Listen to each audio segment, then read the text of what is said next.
Hello students, आज हम पढ़ेंगे क्लास 10 का हमारा जो चैप्टर 8 है, हाउ टू ऑर्गेनाइज रिप्रोड्यूस, यानी कि जीव जनन कैसे करते हैं। तो साथियों, सभी स्टूडेंट्स वीडियो पर अंत तक बने रहें, क्योंकि आज की क्लास हम सभी के लिए, आप सभी के लिए बहुत ही ज़्यादा इंटरेस्टिंग होने वाली है। तो साथियों, जीव जनन कैसे करते हैं? तो जितने भी सजीव हैं इस ब्रह्मांड में, उनकी ही समान नई प्रजाति को उत्पन्न करते हैं, उनके ही जैसी नई संतति को उत्पन्न करते हैं। इसे हम कहते हैं रिप्रोडक्शन। रिप्रोडक्शन क्यों ज़रूरी है? यानी कि लाइफ को कंटिन्यूशंस, यानी कि लगातार जो प्रजाति है, लाइफ है, वो कंटिन्यूट आगे बढ़ती रहे, इसके लिए रिप्रोडक्शन बहुत ही आवश्यक है। तो क्लास जो हमारा 10 का जो चैप्टर 8 है, हाउ ऑर्गेनाइज रिप्रोड्यूस, जीव जनन कैसे करते हैं, इसे हम रिप्रोडक्शन क्या है। देखिए रिप्रोडक्शन क्या है, इसकी इंपॉर्टेंट डेफिनेशन देखिए। Reproduction is the process by which living organism produce new individuals of the same species, यानी कि सेम स्पीसीज का नया इंडिविजुअल्स जो उत्पन्न करने की जो प्रोसेस है वो क्या है? Reproduction. Reproduction is necessary for the survival and increase in the population of a species, यानी कि स्पीसीज की पॉपुलेशन को बढ़ाने के लिए रिप्रोडक्शन बहुत ही आवश्यक है। If organism do not reproduce, यदि ऑर्गेनाइज्म का रिप्रोड्यूस नहीं होगा, बार बार उत्पन्न नहीं होगा, देयर पॉपुलेशन डिक्रीज, उससे क्या होगा? उनकी जो पॉपुलेशन है, जनसंख्या, वो घट जाएगी। And species will become extinct, और जो उनकी जो प्रजाति है वो नष्ट हो जाएगी। यानी कि जो भी प्रजाति है यदि रिप्रोडक्शन नहीं करेगी तो उनकी जो स्पीसीज है वो एक्सटेंट हो जाएगी, यानी कि वो नष्ट हो जाएगी।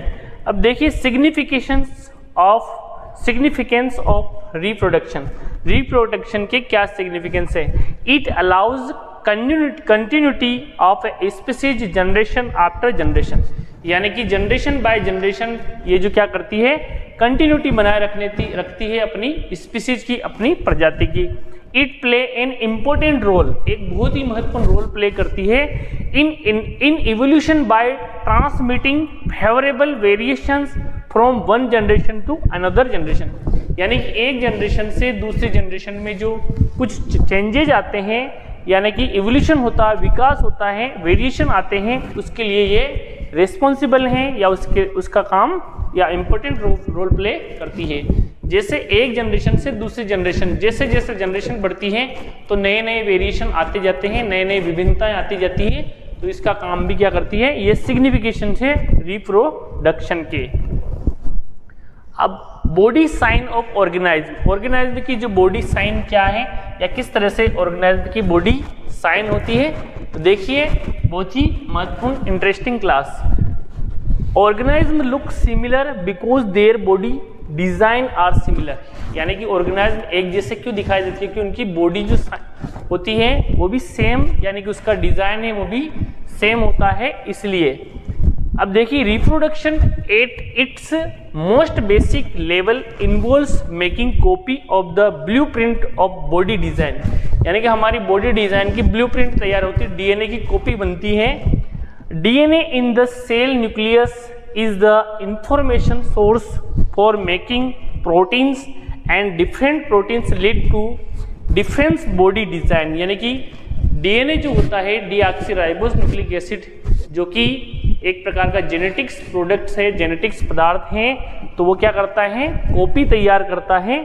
उसके अंदर सारे जो डिजाइन्स होती है बॉडी की, सारे उसके अंदर जो स्ट्रक्चर्स मौजूद होती हैं। A basic level of reproduction is the creation of A DNA copy, यानी कि बेसिक स्तर पर डीएनए की कॉपी बनती है। एक डीएनए से दो डीएनए, यानी कि डीएनए की कॉपी बनती है जब सेल डिवीजन होता है, तब DNA copy is accompanied by a cell division, जब सेल डिवीजन होता है तो डीएनए कॉपी बनती, गिविंग राइज टू सेल, जब एक सेल से दो सेल बनती है। जब माइटोसिस होता है या मियोसिस होता है, उस समय डीएनए की कॉपी तैयार होती है, तो ये डीएनए की कॉपी तैयार होती है और न्यू कॉपी जनरेट होती है। DNA copying always involve some variation, जब भी डीएनए की कॉपी होती है तो उसमें कुछ न कुछ वेरिएशन आ जाता है, विभिन्नता आ जाती है। Hence DNA copies generated are similar, यानी कि डीएनए कॉपी सिमिलर होती है लेकिन नॉट आइडेंटिकल, यानी कि उसमें इतना परिवर्तन होता है, कुछ वेरिएशन आ जाता है जिसको हम देख ही नहीं सकते, आइडेंटिकल नहीं कर सकते। This tendency of variation during reproduction lead to evolution, यानी कि ये जो टेंडेंसी है, ये जो चेंजेज आया है, तो ये जो रिप्रोडक्शन के दौरान इसमें क्या होगा, नई प्रजाति, नया इवोल्यूशन पैदा होगा, उद्विकास पैदा होगा, कुछ नया परिवर्तन देखने को मिलेगा। The importance of variation, variation का क्या महत्व है, यानी कि वेरिएशन क्यों आवश्यक है। DNA copying during reproduction is important for maintaining the body design of difference organise, यानी कि डिफरेंस ऑर्गेनाइज की बॉडी डिजाइन को मेंटेनिंग करने के लिए वेरिएशन आवश्यक है। To survive in the exciting environment, यानी कि नए इन्वायरमेंट में अपने आप को एडजस्ट करने के लिए वेरिएशन आवश्यक है। But the environment is constantly changing due to the changes in temperature, environment क्यों चेंज हो रहा है, टेम्परेचर बदलने के कारण, क्लाइमेट बदलने के कारण, वाटर लेवल्स बदलने के कारण। तो इन सारे चेंजेस के साथ साथ हमारी बॉडी भी क्या करती है, अपने आप को चेंजेस कर लेती है वेरिएशन के कारण, विभिन्नताओं के कारण। तो विभिन्नताएं यानी कि वेरिएशंस क्यों आते हैं, वेरिएशन क्यों आना आवश्यक है। यदि वेरिएशन नहीं आएंगे तो ये अपनी बॉडी अपने आप को एडजस्ट नहीं कर पाएगी, तो इसलिए इंपॉर्टेंट रोल प्ले करते हैं। If organism can not adjust themselves to the changes, यदि ऑर्गेनाइज्म इस चेंजेस के प्रति अपने आप को एडजस्ट नहीं कर पाएगा इन द एनवायरनमेंट में, then their species will become extinct, और उनकी जो स्पीसीज है वो क्या हो जाएगी, एक्सटिंक्ट हो जाएगी, नष्ट हो जाएगी, यदि वह अपने आप को इन्वायरमेंट के अकॉर्डिंग एडेप्ट नहीं कर पाएगा या अपने आप को इन्वायरमेंट के अनुसार नहीं डालेगा। तो देखिए अब आगे इसमें, the changes in the environment then their species will extend, यानी कि उनकी स्पीसीज क्या हो जाएगी, एक्सटेंट हो जाएगी, नष्ट हो जाएगी। इसलिए इन्वायरमेंट के अनुसार अपने आप को डालने के लिए उसमें वेरिएशंस आना बहुत ही आवश्यक है। If there are variation in some individuals, यदि किसी इंडिविजुअल्स में, किसी प्रजाति विशेष में ऑफ स्पीसीज में कुछ वेरिएशन आते हैं, may be able to survive the changes in the environment, environment में चेंजेस के प्रति वो सर्वाइवल हो जाएंगे अगर उनमें कुछ वेरिएशंस होंगे तो।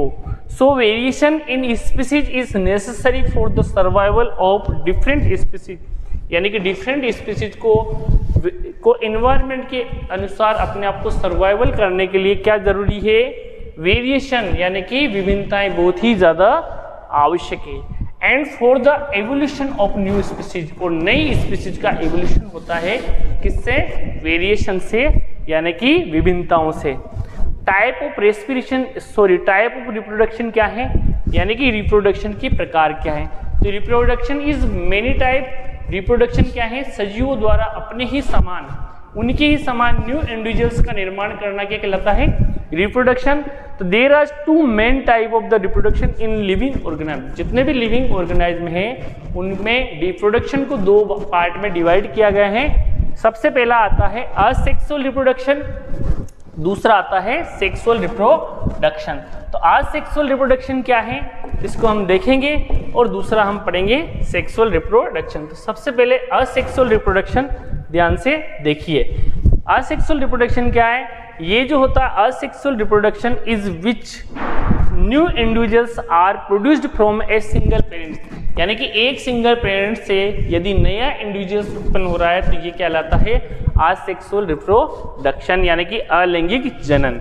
सेक्सुअल रिप्रोडक्शन क्या है, तो सेक्सुअल रिप्रोडक्शन में क्या होता है, दो अलग अलग इंडिविजुअल्स अगर नए इंडिविजुअल्स उत्पन्न कर रहे हैं तो वो कहलाता है सेक्सुअल रिप्रोडक्शन।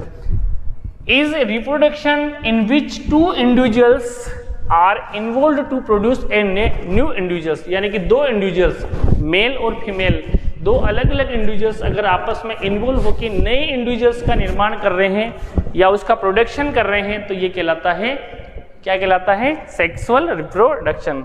अब हम पढ़ेंगे असेक्सुअल रिप्रोडक्शन के विभिन्न प्रकार हैं। सबसे पहले फिजन यानी कि और budding, regeneration, fragmentation, spore formation, vegetation और प्रोपेगेशन, वेजिटेटिव प्रोपेगेशन यानी कि कायिक जनन। तो फ्यूजन सबसे पहले हम देखेंगे, इसके बाद बडिंग यानी कायिक जनन, ये हाइड्रा में होता है, रीजनरेशन प्लेनेरिया में होता है, फ्रेगमेंटेशन एल्गीज के अंदर होता है, स्पोर फॉर्मेशन फंगस में होता है, और वेजिटेटिव प्रोपेगेशन प्लांट्स वगैरह में लीव्स की सहायता से, स्टेम की सहायता से और रूट्स की सहायता से नए प्रजाति का निर्माण होता है। अब देखिए इसमें कुछ डायग्राम्स दिखाए गए यहाँ पे। बाइनरी फिजन यानी कि एक अमीबा की जो सेल है, ये अमीबा की सेल है, इसका दो पार्ट में डिवाइड हो रहा है, तो दो डॉटर सेल बन रही है, यानी एक सेल से दो सेल्स का जो निर्माण हो रहा है सिंगल इंडिविजुअल्स के द्वारा, तो ये कहलाता है बाइनरी फिजन। देखिए यहाँ पे एक और यहाँ पे देखिए cyst formation and release of the cell in a parasite, यहाँ एक से अनेक सारी ये बन रही है। तो यहाँ पे एक प्रकार से क्या हो रहा है, यहाँ पे भी ये देखिए हाइड्रा के अंदर ये हाइड्रा है, इसमें बडिंग मेथड है, तो ये बड जो है हाइड्रा के अंदर एक हाइड्रा जो है इसकी बड है, बड से ये बड ग्रोथ कर रही है, इसके बाद ये बड डिटेच्ड होके न्यू हाइड्रा का निर्माण कर रही है। तो ये बडिंग मेथड्स का डायग्राम है। और ये प्लेनेरिया के अंदर रीजनरेशन, ये प्लेनेरिया है, इसके 3 पार्ट्स कर दिए जाएं तो हर पार्ट ग्रोथ होके न्यू प्लेनेरिया का निर्माण कर रहा है, तो ये रीजनरेशन है। और ये फ्रेगमेंटेशन मेथड्स जो हैं, फ्रेगमेंटेड ये यहाँ पे शिस्ट में हो रहा है, शिस्ट का मतलब इस पुटिका के अंदर ही सेल डिवीजन होता जा रहा है। यहाँ पे फ्रेगमेंटेशन इन स्पाइरोगायरा यानी कि फ्रेगमेंट जो होता है जो एल्गी का, ये जो एक जो पार्ट है ये फ्रेगमेंट होता है। जब ये फ्रेगमेंट्स ब्रेक डाउन होता है तो दो या दो से अधिक न्यू इंडिविजुअल्स का निर्माण कर लेता है। जबकि यह जो है स्पोर फॉर्मेशन देखिए फंगस के अंदर स्पोरेंजियम और ये जो स्पोर्स हैं, ये स्पोर्स जब आगे डिटेच्ड हो जाएंगे तो नए इसका जीव का निर्माण करते हैं। यहाँ वेजिटेटिव प्रोपेगेशन है, अगर रूट, स्टेम और लीव्स की सहायता से कोई नए प्लांट्स का निर्माण हो रहा है, नया प्लांट डेवलप हो रहा है, तो वो है वेजिटेटिव प्रोपेगेशन। फिजन क्या है, बहुत इंपॉर्टेंट है फिजन। फिजन क्या है? Fission is an asexual reproduction by which a unicellular organism divides and form 2 और मोर न्यू इंडिविजुअल्स। यानी कि कोई यूनिसेलुलर ऑर्गेनाइज्म अगर डिवाइड हो रहा है, टुकड़े में बढ़ रहा है और एक या दो से अधिक फ्रेगमेंट्स या दो से अधिक टुकड़ों में डिवाइड हो रहा है, नए नए इंडिविजुअल्स में डिवाइड हो रहा है, तो उसे कहते हैं हम फिजन। फिजन का मतलब होता है बट जाना। क्या होता है? बट जाना, विभाजन हो जाना। तो बाइनरी फिजन किस में होता है? अमीबा में। जबकि मल्टीपल फिजन होता है वो होता है, देखिए इसमें सिस्ट में, यानी कि इसमें पैरासाइट के अंदर। तो सबसे पहले हम पढ़ेंगे बाइनरी फिजन जो कि अमीबा के अंदर होता है।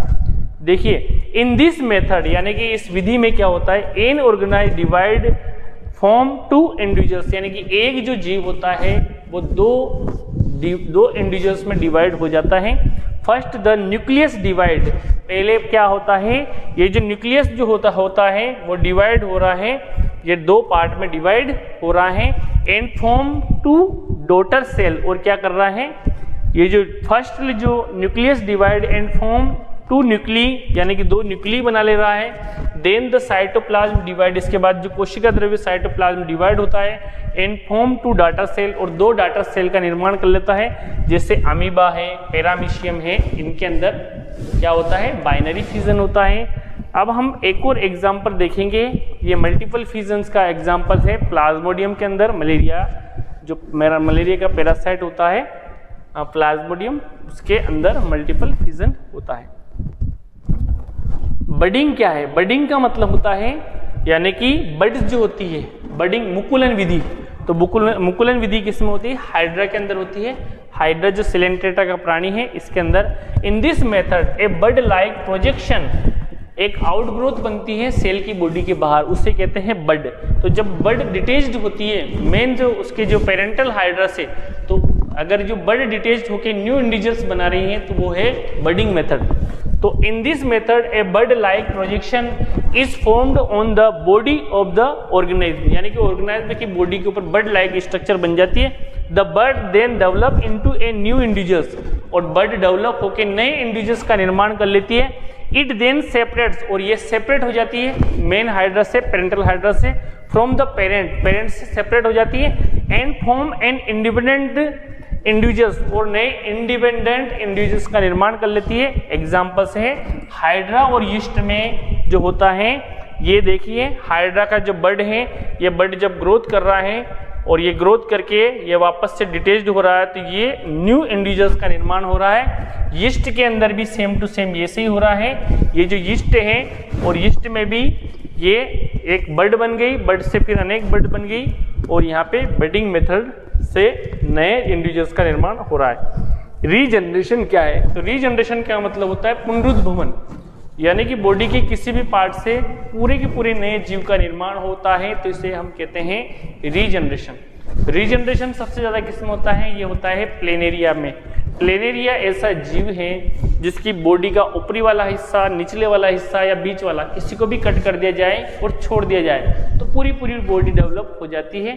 जैसा आपने देखा होगा छिपकली की जो पूंछ होती है वो कट हो जाने के बाद पूरी पूरी पूंछ आ जाती है, तो यहाँ पे केवल पूंछ के अंदर यानी कि टेल के अंदर ही रीजनरेशन हो रहा है, लेकिन प्लेनेरिया में पूरी बॉडी में रीजनरेशन हो जाता है। तो देखिए, it is the ability of a fully differentiated organism to give rise to new individuals organised from its body part, यानी कि ऑर्गेनिज्म की बॉडी पार्ट से पूरे इंडिविजुअल्स का निर्माण हो जाना। The body part which contain a specialised cell growth on regenerate into separate individuals, यानी कि बॉडी के जो पार्ट्स थे वो सेल्फ ग्रोथ करके नए इंडिविजुअल्स का निर्माण कर लेता है। ये एग्जांपल है हाइड्रा, प्लेनेरिया और स्टारफिश। हाइड्रा के अंदर बडिंग भी होता है और हाइड्रा के अंदर ये यानी कि रीजनरेशन भी होता है। तो देखिए प्लेनेरिया है, इसके यहाँ से 3 टुकड़े कर दिए गए, तो यहाँ पे ये जो एक टुकड़ा है ये नए प्लेनेरिया का निर्माण कर लेता है, ये भी दूसरा न्यू इंडिविजुअल्स का निर्माण कर रहा है। तो यहाँ पे एक पार्ट, तीनों पार्ट से 3 प्लेनेरिया का निर्माण हो रहा है। तो ये क्या है? ये जो है रीजनरेशन की प्रोसेस है, रीजनरेशन का मेथड है। ये हाइड्रा के अंदर देखिए, ये हाइड्रा है, इसके पार्ट हो रहे हैं तो नए हाइड्रा का निर्माण हो रहा है, तो ये भी रीजनरेशन का एग्जाम्पल है। फ्रेगमेंट का मतलब होता है टुकड़ा, यानी कि जो एल्गीज होता है उनका जो एक जो टुकड़ा होता है, एक जो पार्ट होता है, दिट इज कॉल्ड फ्रेगमेंट। अगर वो फ्रेगमेंट ब्रेकडाउन होके अगर नए इंडिविजुअल्स का निर्माण कर लेता है तो इसे हम कहेंगे fragmentation. In this method the body of a simple multicellular, यानी कि simple multicellular organise breaks up into smaller piece, यानी कि मल्टीसेल्युलर जो ऑर्गेनाइज होता है सिंपल से, जैसे एल्गीज हैं, वो स्मॉलर पीस में टूट जाते हैं ऑन मैच्योरेशन के बाद, and each fragments develop into new individuals. प्रत्येक फ्रेगमेंट डेवलप हो जाते हैं नए इंडिविजुअल्स में, इसे हम कहते हैं, क्या कहते हैं इसे? फ्रेगमेंटेशन। और ये किस में होता है? स्पायरोगायरा में, फ्लैट वर्म में, यानी कि ये स्पायरोगायरा क्या है? एल्गी है। तो इनके अंदर देखिए यहाँ पे ये न्यूक्ली है, सेप्टा है और ये स्पाइरल क्लोरोप्लास्ट इसका।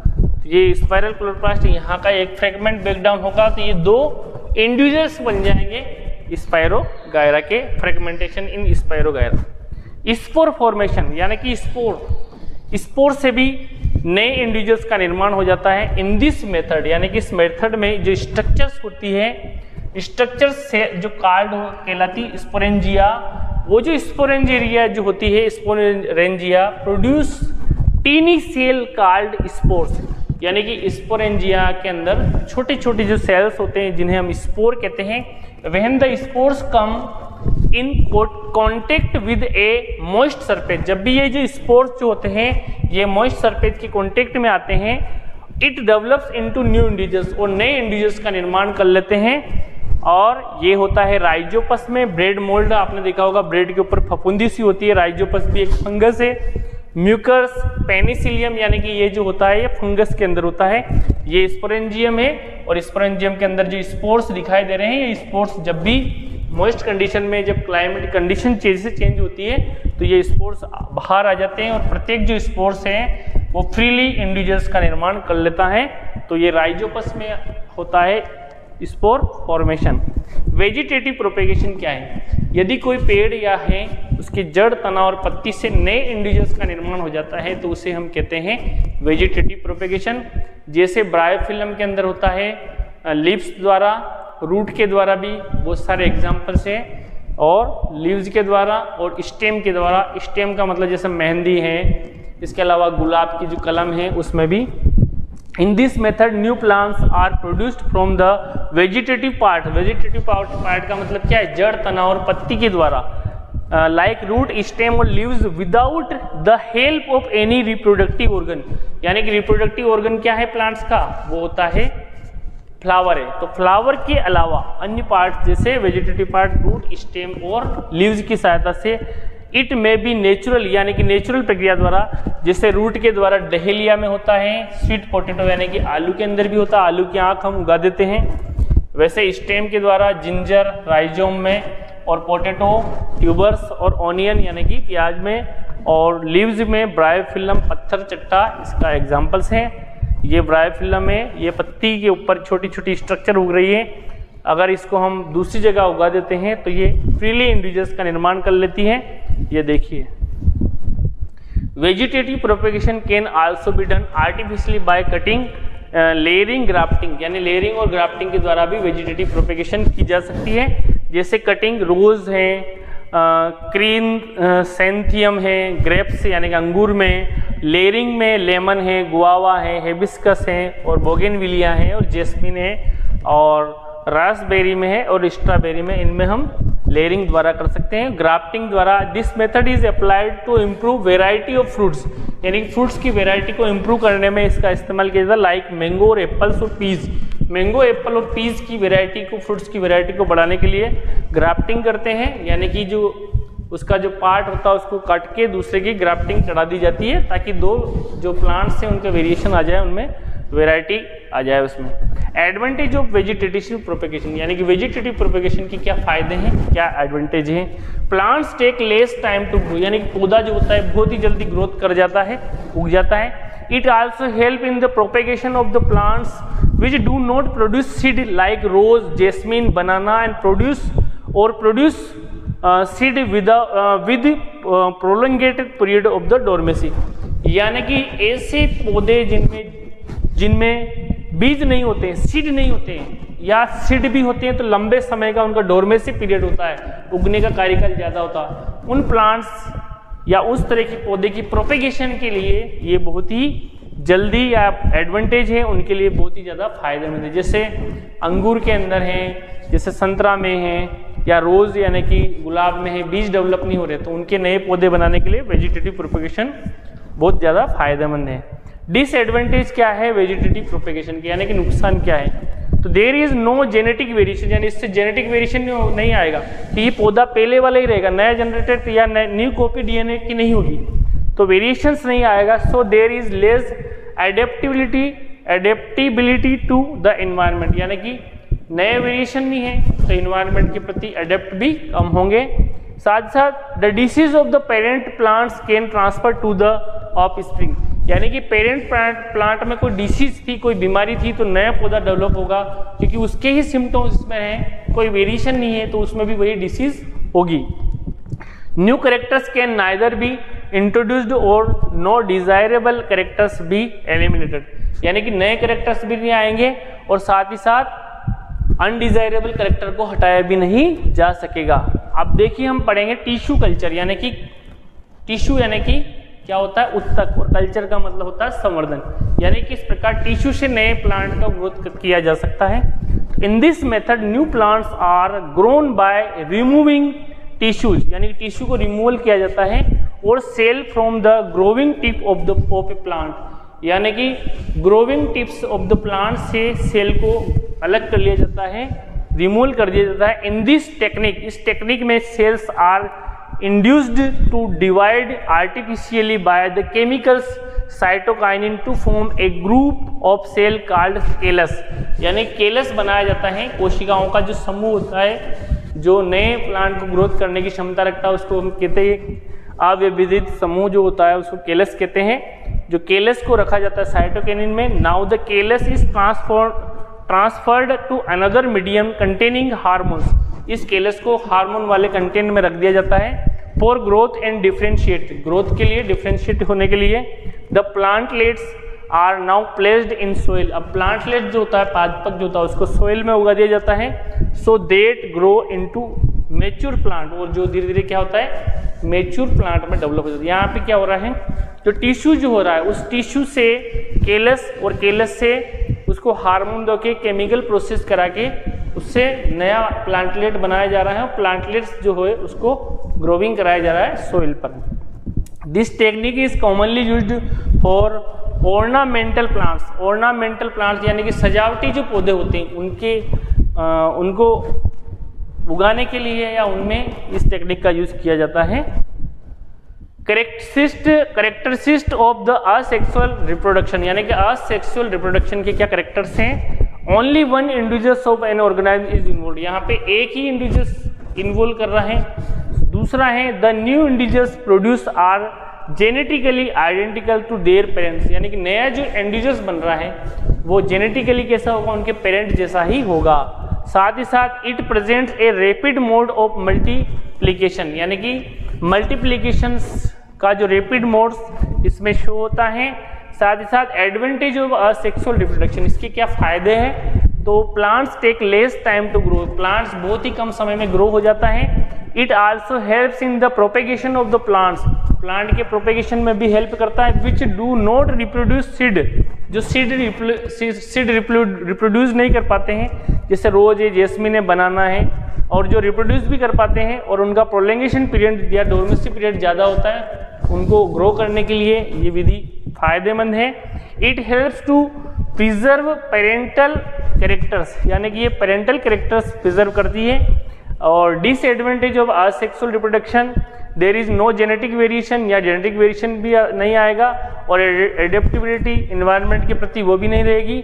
डिसीज जो होगी पेरेंट्स में रहेगी, वही नई जनरेशन में भी रहेगी, ऑफस्प्रिंग में, और नए कैरेक्टर्स ना तो हटाए जाएंगे, नए कैरेक्टर समावेशित किए जाएंगे।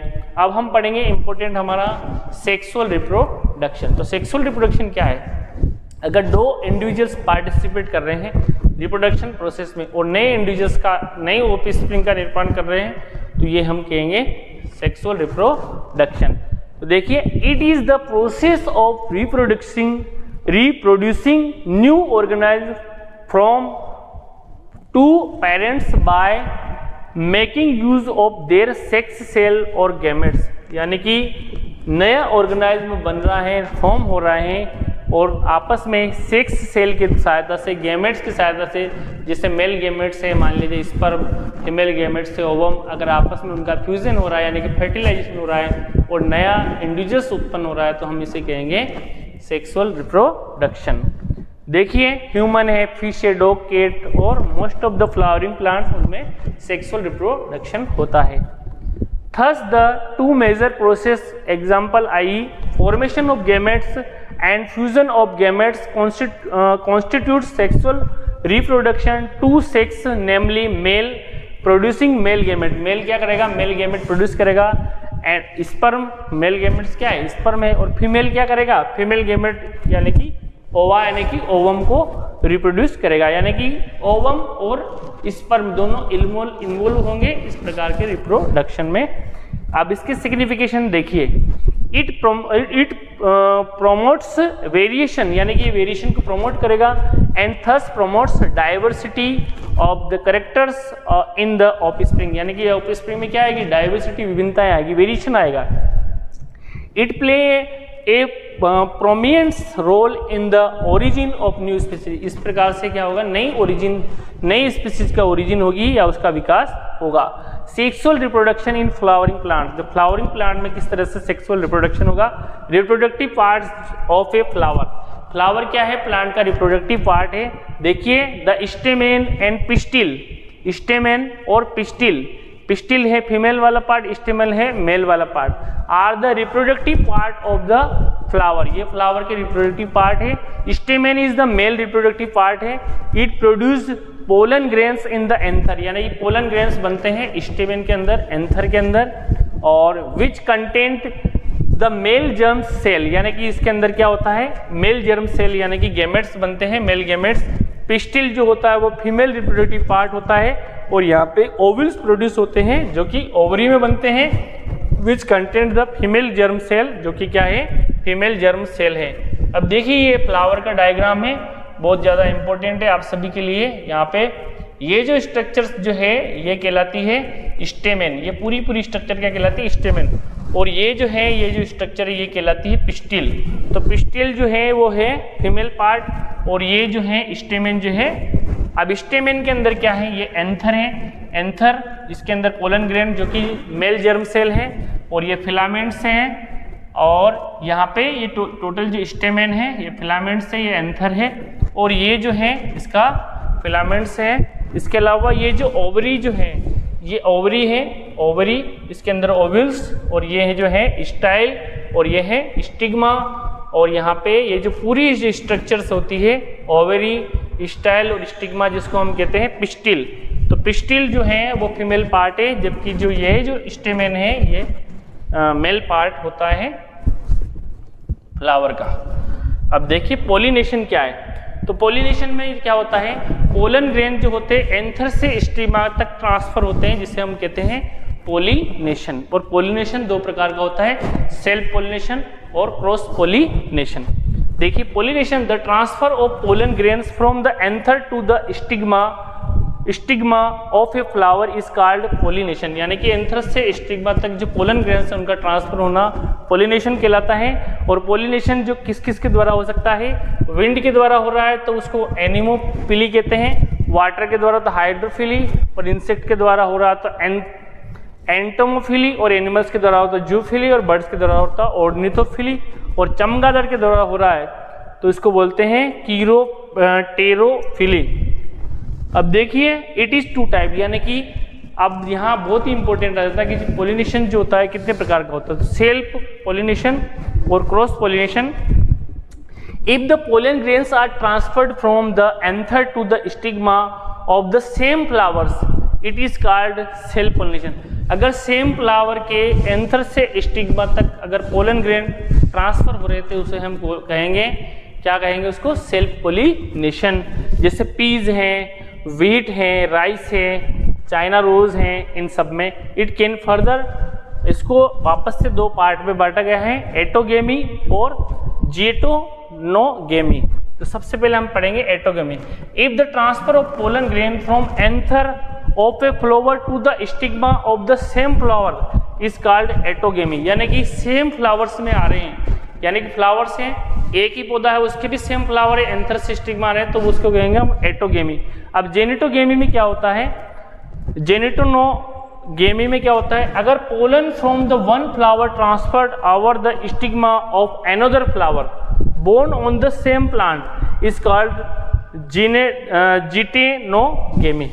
अगर प्लांट सेम है और फ्लावर अलग है, वहाँ के दूसरे फ्लावर्स के एंथर से जो पोलन ग्रेन से अन्य पे स्टिग्मा तक आ रहे हैं तो वो है जेनेटोगेमी टाइप का।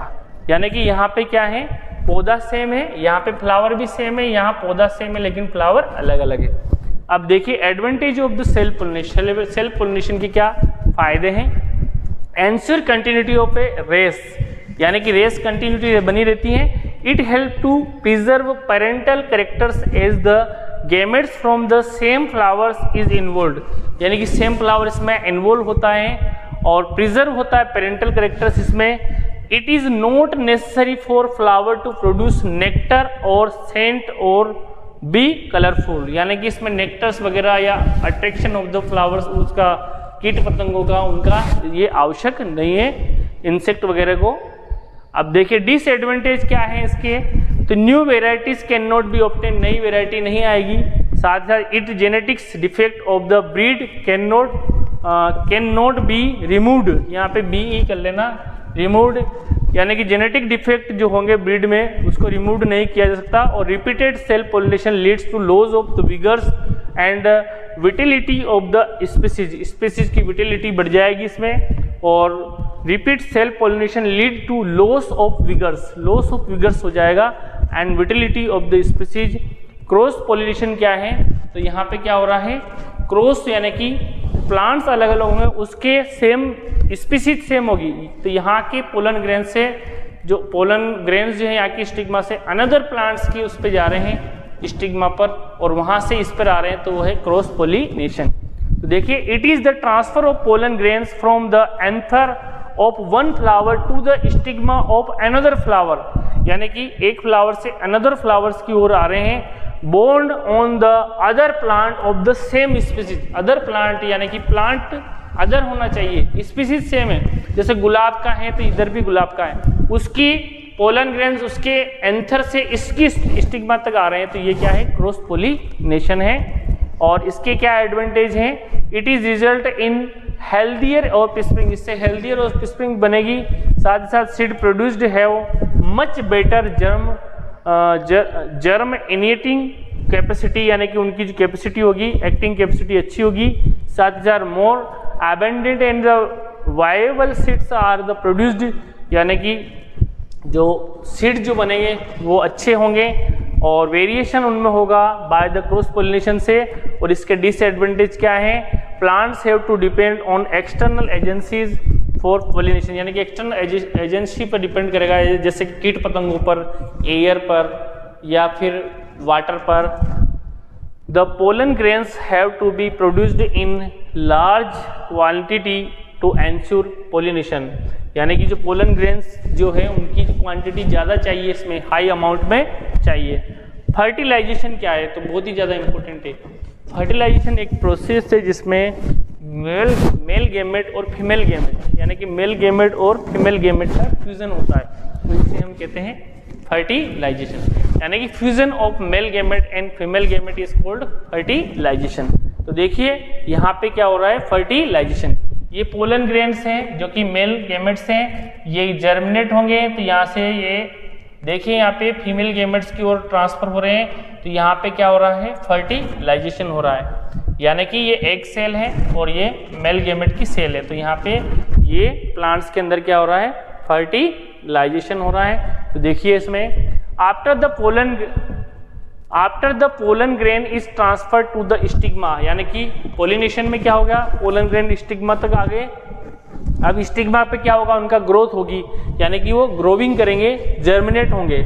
After the pollen grain is transfer to the stigma it produce a pollen tubes, ये पोलन ट्यूब्स जनरेट करेंगे, which passes through the style, जो किससे गुजरेंगी, ये पोलन ग्रेन्स देखिए स्टाइल से गुजर रही है, style and enter the ovary, और किसमें एंट्री कर गई, ओवरी में, एंड ओव्यूल, और कहाँ चली गई, ओव्यूल तक। In the ovule the male germ cell male gamete, यहाँ पे मेल जर्म सेल क्या कहलाएगी, male gamete, fuse with the female germ cell, ये किसको फ्यूज कर रही है, फीमेल जर्म सेल को, यानी कि फीमेल गेमेट को टू फॉर्म जाइगोट, और क्या बना रही है, जाइगोट बना रही है, यानी कि युग्मनज बना रही है। This process is called fertilization, इस प्रोसेस को हम क्या कहेंगे, निषेचन कहेंगे या फर्टिलाइजेशन कहेंगे।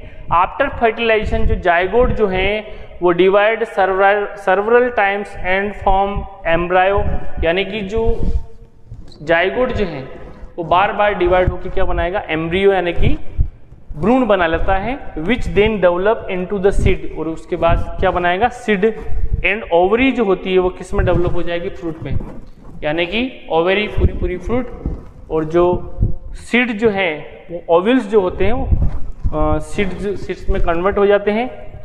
इसके बाद देखिए आगे, ये यहाँ पे देखिए क्लियर, इसमें देखिए ये यहाँ पे ये 2n यानी कि जाइगोट बन गया, यहाँ पे 2n फर्टिलाइजेशन हो गया। इसके बाद यहाँ पे ये आगे की स्ट्रक्चर से ऑन फर्टिलाइजेशन के बाद ये एक सेल 2n बन गया, और ऊपर वाला जो है 3n बन गया एम्ब्रायोसिक, और जर्म इन एशन यानी कि जर्मिनेशन। तो देखिए जर्मिनेशन क्या है, यहाँ पे it is the initial stage in the growth of a seed to develop into seedling under appropriate condition, यानी कि ये जो देखिए ये यहाँ पे रेडिकल्स है और ये प्लमूल है, प्लमूल से क्या बनेगा, स्टेम बनेगा, और रेडिकल से क्या बनेगा, इससे बनेगा रूट, और ये कोटिलिडन्स हैं, ये ग्रेन्स का डायग्राम दिखाया गया यहाँ पे। रिप्रोडक्शन इन ह्यूमन बीइंग, यानी कि मानव में रिप्रोडक्शन बहुत ही इंपॉर्टेंट है, अलर्ट रहिए आप सभी के लिए। Is sexual reproduction involving male reproductive organs and female reproductive organ, यानी कि मेल के अंदर यानी कि ह्यूमंस के अंदर ह्यूमन रिप्रोडक्टिव ऑर्गन ह्यूमन में होता है और फीमेल रिप्रोडक्टिव ऑर्गन फीमेल में होता है, यानी कि मेल और फीमेल में अलग अलग रिप्रोडक्टिव ऑर्गन्स जो सिस्टम्स पाए जाते हैं, यानी कि रिप्रोडक्टिव ऑर्गन्स रिप्रोडक्टिव सिस्टम में रहेंगे, मेल वाले में मेल रिप्रोडक्टिव सिस्टम, फीमेल में फीमेल रिप्रोडक्टिव सिस्टम। सबसे पहले हम देखेंगे, देखिए इसमें the reproductive organs of human being, I testis, testis के अंदर मेल के अंदर टेस्टिस होंगे एंड ओवरी किसमें होगी, फीमेल में, और ये फंक्शन करेगी आफ्टर अटेनिंग सेक्सुअल मैच्योरिटी। कब होगी ये, सेक्सुअल मैच्योरिटी के बाद, यानी कि जो किशोर अवस्था के बाद में। In male sexual maturity attain at the age of the 13 to 14 years while the female at age of 10 से 12 ईयर्स, यानी कि मैच्योरिटी 10 से 12 ईयर्स में फीमेल के अंदर और मेल के अंदर 13 से 14 में।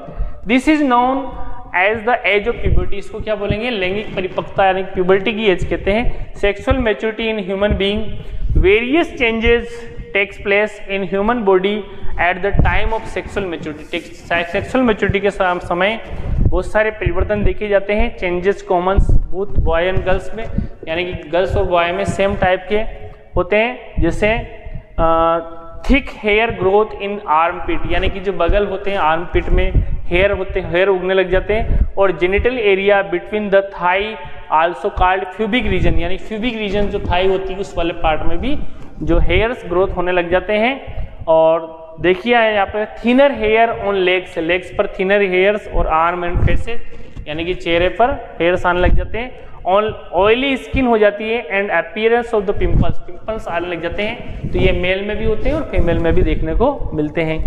Changes difference in the boy and girls, यानी कि बॉय और गर्ल्स में किस प्रकार के डिफरेंस देखे जाते हैं, तो गर्ल्स में होता है breast size begin to increase, यानी गर्ल्स में ब्रेस्ट की साइज बढ़ जाती है, और darkening of the nipples skin, nipples की स्किन जो है वो डार्कनिंग हो जाती है। स्टार्ट ऑफ मेंस्ट्रुएशन, यानी कि मेंस्ट्रुअल साइकिल स्टार्ट हो जाती है, जबकि बॉय में थिक फेशियल हेयर ग्रोथ, यानी कि दाढ़ी मुच्छी आने लग जाती है। वॉइस बिगिन क्रैक, वॉइस मोटी हो जाती है, और penis occasionally begin to erect and enlarge followed by night flow, यानी कि नाइट फ्लो जैसी घटनाएं होती हैं, और जो पेनिस से इरेक्ट होने लग जाता है, एनलार्ज होने लग जाता है। इस कंडीशन में ये मेल के अंदर और फीमेल के अंदर हमने डिफरेंट कैरेक्टर्स देखे।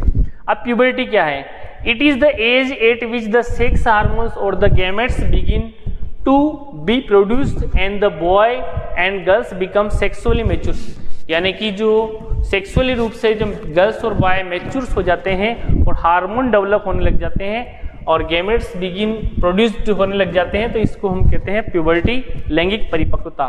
अब रिप्रोडक्शन इन ह्यूमन हम देखेंगे इसको, यानी कि ह्यूमन में किस तरह से रिप्रोडक्शन होता है। तो देखिए मेल रिप्रोडक्टिव सिस्टम सबसे पहले हम देखेंगे। तो मेल रिप्रोडक्टिव सिस्टम क्या है, इट कंसिस्ट टू पोर्शन, इसमें दो पोर्शन होते हैं, one that produce germ cell and the other that deliver the germ cell to the site of fertilization, यानी कि एक तो जर्म सेल को प्रोड्यूस करने वाला और जर्म सेल को कहाँ तक ले जाने वाला, फर्टिलाइज, यानी कि जो साइट है वहाँ तक, फर्टिलाइजेशन साइट तक। द ह्यूमन मेल और reproductive systems consist of the following part. ये देखिए ये टेस्टिस है, यहाँ पे स्पर्म का डेवलपमेंट होता है, और यहाँ पे एपिडिडाइमिस है, और यहाँ ये जो है ये वासा डिफरेंस है, ये शुक्राणु को ले जाती है इधर, ये यहाँ पर, और यहाँ पे ये जो प्रोस्टेट है ये तरल द्रव को छोड़ती है, सेमिनल वेसिकल्स हैं, ये भी ग्लैंड्स है, और ये जो ब्लैडर है यानी कि मूत्राशय है, और ये यूरिथ्रा है यानी कि यूरिनरी ओपनिंग। तो ये मेल रिप्रोडक्टिव सिस्टम का डायग्राम है। तो यहाँ पे मेल गैमेट्स बनेंगे टेस्टिस में। सबसे पहले हम टेस्टिस की पढ़ेंगे, टेस्टिस के बारे में। तो टेस्टिस जो होते हैं are one pair lies in a small sac like structure outside the abdominal cavity called scrotum, यानी कि जो टेस्टिस होते हैं हमारी बॉडी के एब्डोमिनल पार्ट में होते हैं और ये बॉडी से आउट होते हैं, और स्क्रोटम यानी कि जो वृषण जो थैले होते हैं उसमें ये होते हैं। और फंक्शन क्या है, ये प्रोड्यूस करते हैं किसको, स्पर्म को, यानी कि स्पर्म में क्या है, मेल सेक्स जो सेक्स सेल है, और सेक्स हार्मोन कॉल्ड टेस्टोस्टेरोन, यानी कि जो इसमें टेस्टिस में क्या होता है, टेस्टिस के अंदर हार्मोन्स भी डेवलप होते हैं और स्पर्म भी प्रोड्यूस होते हैं। द स्क्रोटम यानी कि वृषण cause a decrease the temperature inside by the 2 degree centigrade, thus provide the optimal temperature for formation of sperm, यानी कि बॉडी से 2 डिग्री सेल्सियस टेम्परेचर कम होता है किसका, टेस्टिस का, ताकि स्पर्म जिंदे रह सकें। एपिडिडाइमिस क्या है, एपिडिडाइमिस आपको बताया था मैंने, ये एपिडिडाइमिस है, टेस्टिस के ऊपर वाला जो पार्ट है ये एपिडिडाइमिस है।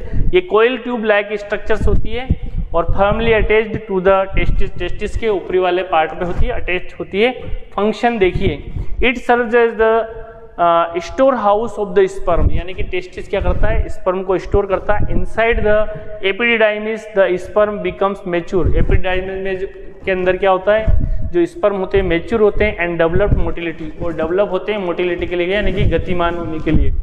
अब वासा डिफरेंस क्या है, एक नली होती है, ट्यूब लाइक स्ट्रक्चर होती है। The sperm are carried by a long tube called vasa deferens, vas deferens, और स्पर्म डक्ट भी कहते हैं इसको, into organs called seminal vesicles where the sperm got nourished and stored, यानी कि ये कहाँ जाते हैं, सेमिनल वेसिकल तक जाते हैं और वहाँ जाके वो स्टोर हो जाते हैं। यूरिथ्रा क्या है, urethra is the common duct for the passage of both urine and spermatic fluid, यानी कि यूरिन और स्पर्मेटिक फ्लूइड जिसमें स्पर्म भी होते हैं, उन सभी के लिए क्या होती है, कॉमन होती है।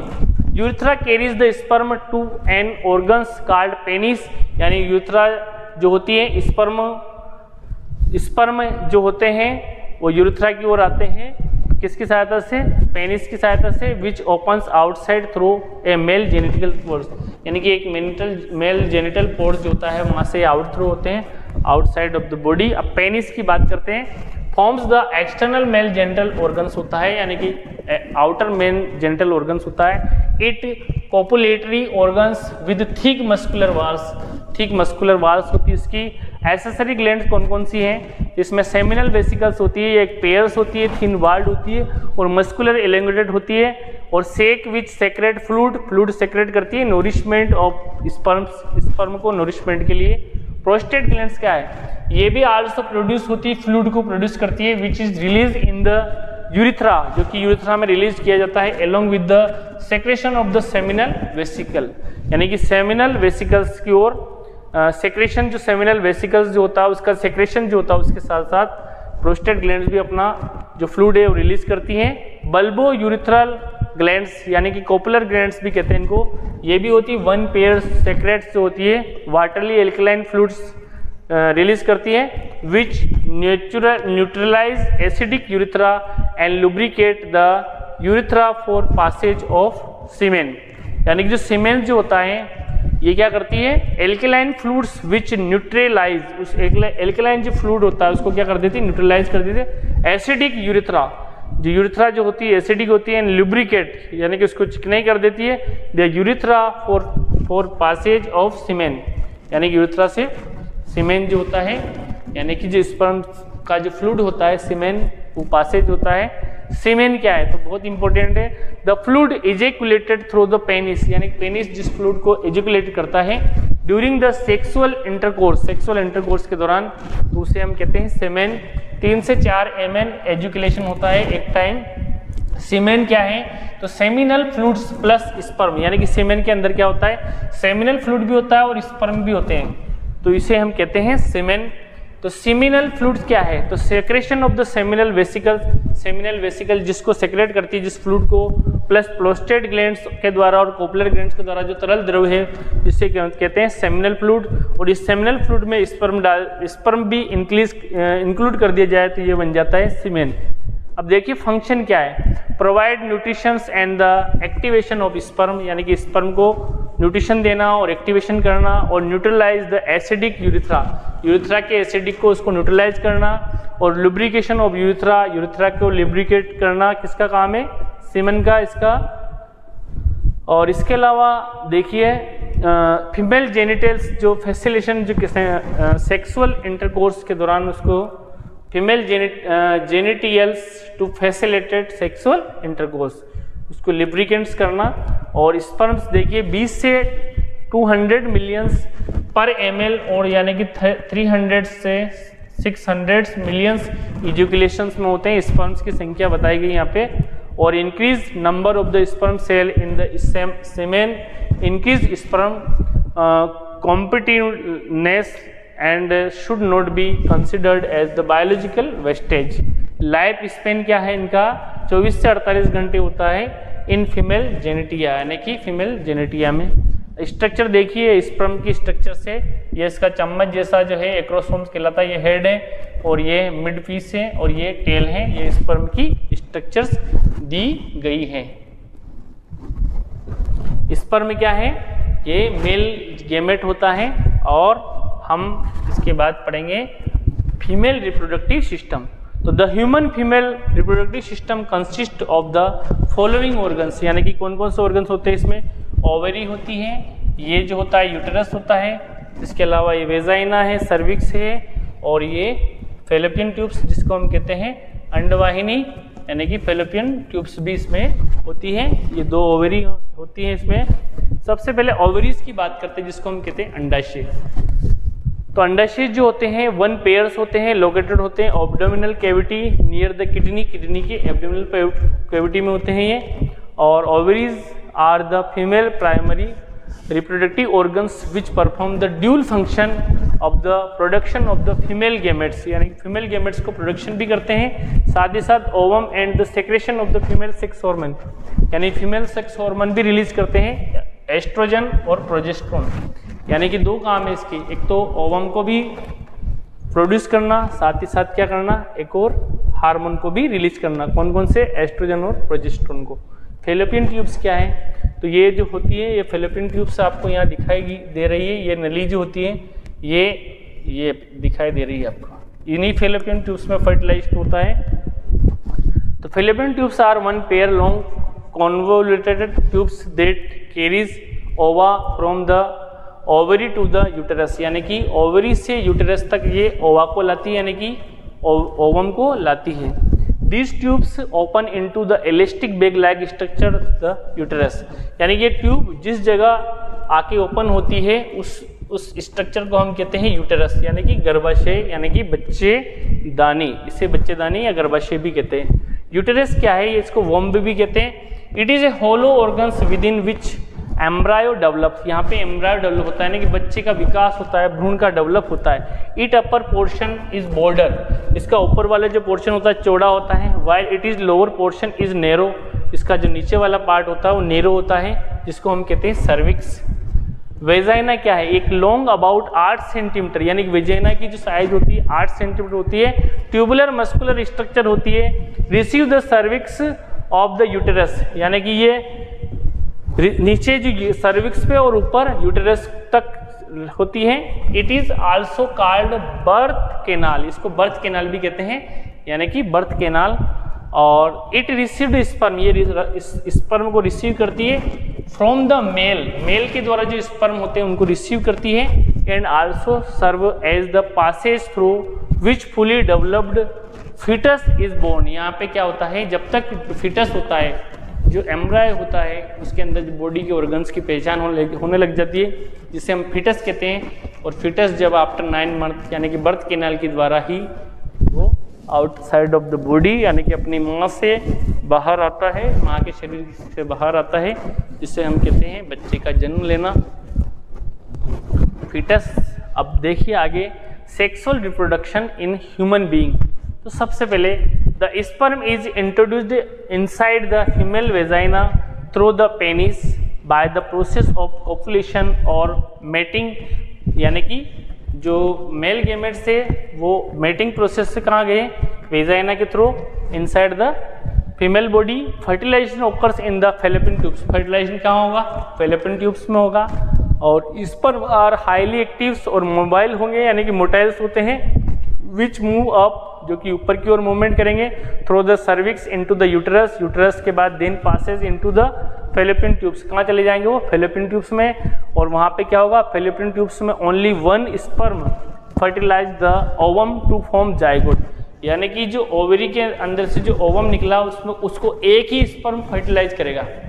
अनेक सारे स्पर्म जाते हैं, लाखों में मिलियंस में जाते हैं, लेकिन स्पर्म फर्टिलाइज एक ही करेगा। Fertilization occurs only if copulation take place during the ovulatory periods, ovulatory periods के दौरान ही होगा। और the embryo developed of the zygotes starts immediately in the fallopian tubes and progeny starts while the maturation stops, यानी अगर progeny अगर start हो जाता है, अगर निषेचन हो जाएगा, फर्टिलाइजेशन हो जाता है, और इसके बाद अगर एम्ब्रायो जो है उसका जायगोट के बाद एम्ब्रायो, एम्ब्रायो से फिटस अगर यूटेरस के अंदर डेवलप होने लग जाता है फर्टिलाइजेशन के बाद, तो जो मैच्योरेशन प्रोसेस है वो स्टॉप हो जाती है, यानी कि आगे आने वाली जो मैच्योरेशन बंद हो जाती है।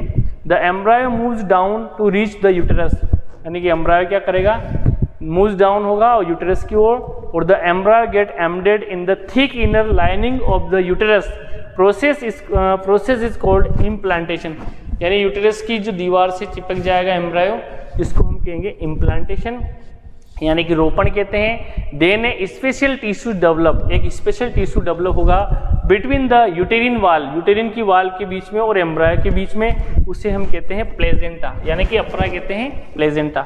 ये प्लेजेंटा एक ऐसी स्ट्रक्चर होती है जो कि माता को बच्चे से जोड़ती है, यानी कि आपस में कनेक्ट करती है, through which is the exchange of nutrition, यहाँ से ही न्यूट्रिशन लेगा अपनी माता से, एंड ऑक्सीजन और waste product take place between the foetus and the mother, यानी फीटस और मदर के बीच में जो न्यूट्रिशन से आवश्यक पदार्थों का एक्सचेंज, विनिमय वगैरह सब इसी से होगा।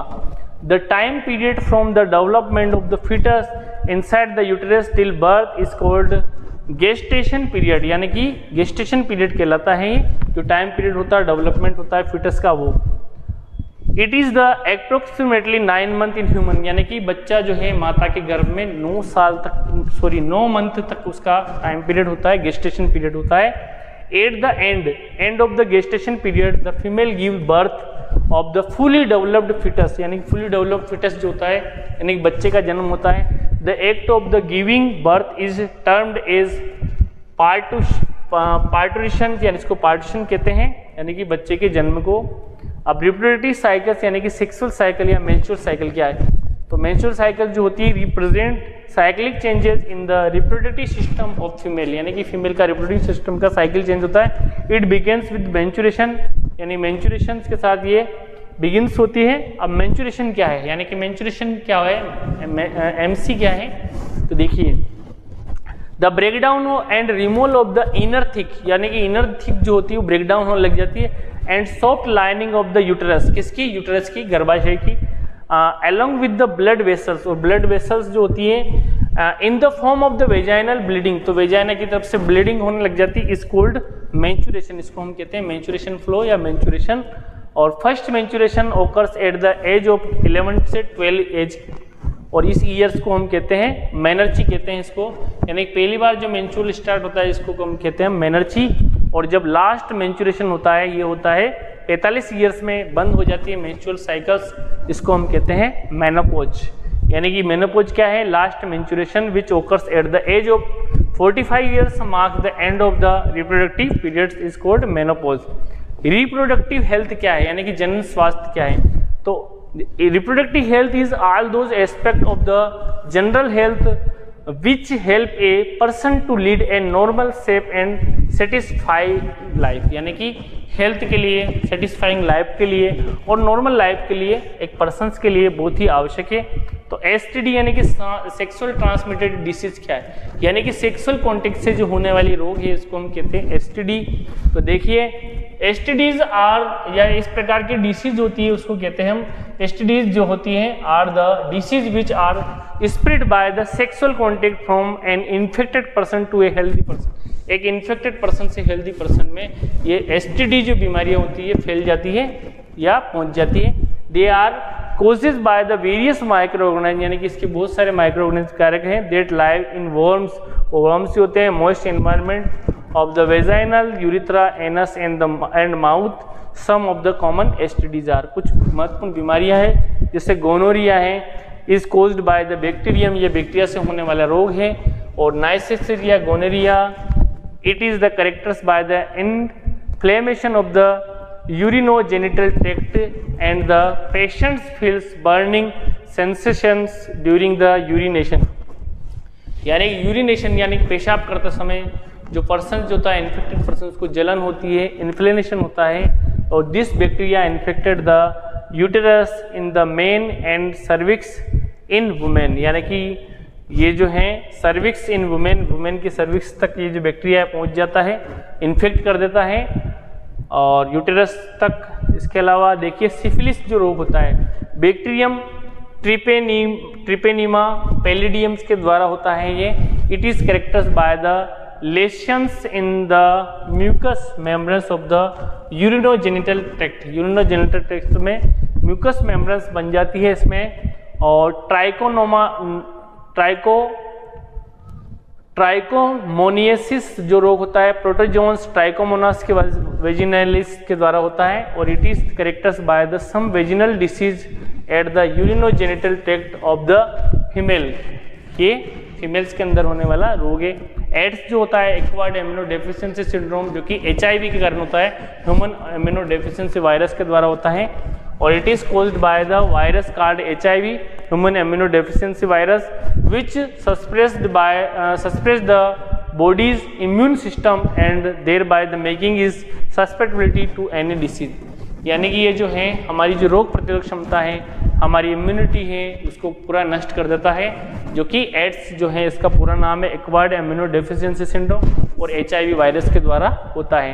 Mode of transmission of the AIDS, यानी कि जो एड्स फैलने के क्या कारण है, by having sexual contact with an infected person, यानी कि इन्फेक्टेड व्यक्ति है उसके कॉन्टेक्ट में आने से हो सकता है। By the transfusion of blood from infected person, यानी इन्फेक्टेड पर्सन का ब्लड ट्रांसफर करने से या उसका ब्लड लेने से या देने से हो सकता है। और through infected needles used for injection, अगर इन्फेक्टेड पर्सन की जो नीडल्स जो होती है सुई की, उसको अगर दूसरे हेल्दी पर्सन को यूज कर लिया तो उसको भी ये रोग हो सकता है।